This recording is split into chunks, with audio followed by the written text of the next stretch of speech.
And we are on air. Hi guys, my name is Brianna, and today I'm going to be talking about what I would do if I won $1 million.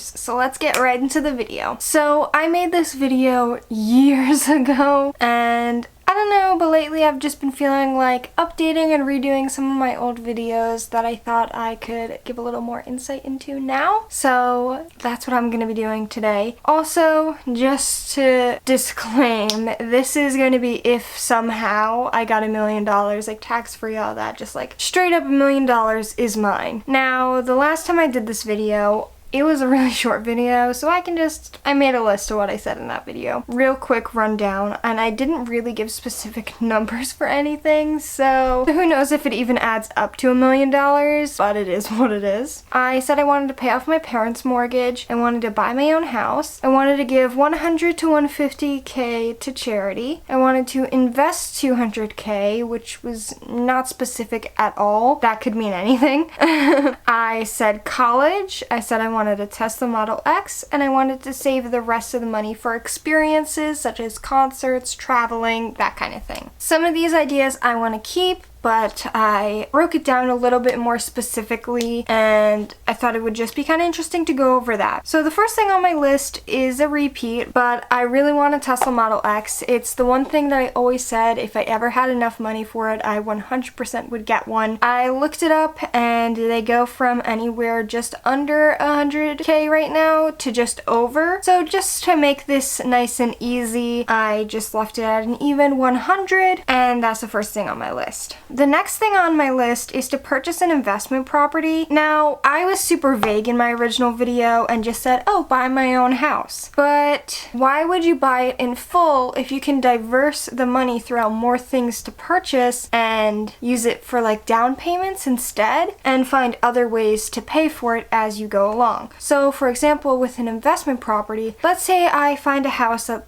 around like 300K, but I put a 100K down payment. I rent out the property, so the renters, the amount I make off rent pays off the mortgage plus a little extra. So now I only spent 100K on that home and I'm not paying the mortgage. End up making a profit off of it. So that's the first thing. I didn't even include purchasing an investment property in my original video. I only said to buy my own home, which is next on my list. I would say I'd go for a little bit higher of a purchase price if it was for myself, looking at more of like a 500K home and a down payment of around 200K. Now, of course, this is all hoping I'd get qualified for these mortgages. Of course, I'm not guaranteed to get qualified or even highly likely to get qualified, but I'm not likely to get $1 million either. This is just like a best case scenario sort of thing. But yeah, this time I would be, of course, paying the mortgage, whereas with the rental property I wouldn't be. But I'm looking to purchase my own home anyways, and if I'm putting that large of a down payment down, it's not going to be that big of a monthly payment, and if I get a roommate or anything like that, that'll help bring down the monthly price as well. Now, the first thing I said the last time I did this video was to pay off my parents' mortgage. I don't know how much they owe on their home, and because I don't know that, last time I didn't have clear numbers for anything, so it's just kind of hard to see how much money's going towards what. So I just said nice and even, I would give them 100K for the home. Just to put towards it, whether it's all of it or not, I don't know, but a large sum of money to put towards it. So that puts me at about half my money gone. We have the 100 for the Tesla, 100 for investment property down payment, 200 for down payment for my own home, and 100 for my parents. And now the next thing on my list is charity, and again, super vague, but if I actually had that money, I would have to sit down and take a look and really decide where I thought that money would be best suited. But I did say I would give about 100K to whatever, whether it's one charity or various charities that I decided upon. I do think at least some of this money could go towards that, and of course that doesn't have to be a one-time payment. If I'm using this money and helping myself grow, and hopefully I'll be making more money in life later on. I can donate more over time. That's just the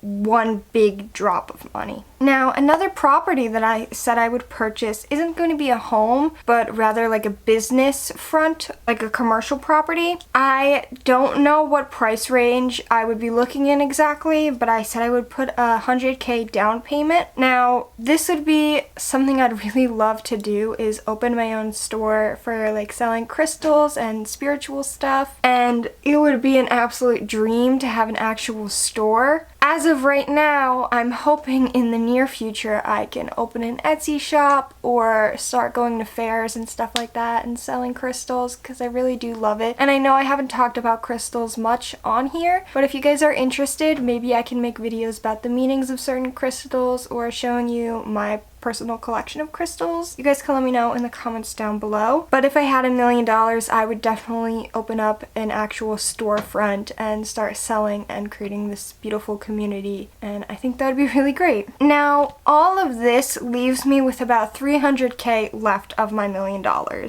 And the last few things I would want, I don't have specific numbers for, so I would put some of the money towards going back to college and finishing up my education. But I know that that's going to be really stressful when I do go back to do with work as well. So if I have the money, like let's say I got $1 million and I had the money for it, what I would do is I would continue working, but I would cut back a little bit on my hours so I can focus on school more. And during my years of education, I would put some of this money towards my day-to-day food, gas type thing, dispersed over time. Of course, not all of it, just enough to supplement, you know, a day less of working or 2 days less of working a week so I can focus on school. And then of course, when I finished school, I would go back to working full time. And any money left over would go towards savings, whether that's for my family in the future and helping support my kids, or whether that's getting to go on amazing experiences, like I said in the last time I did this video, of concerts and traveling and stuff, you know, whatever it may be, that's just savings, open to whatever I think is appropriate for myself and my life as I go throughout. But the main takeaway of this is I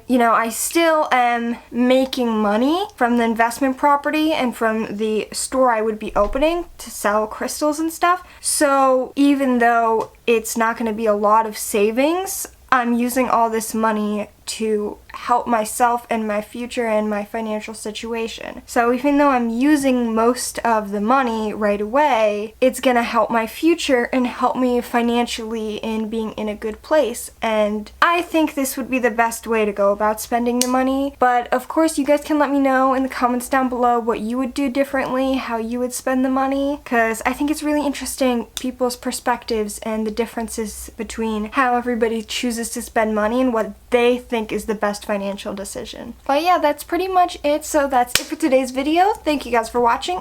I hope you enjoyed, and I'll see you in the next one. Mwah!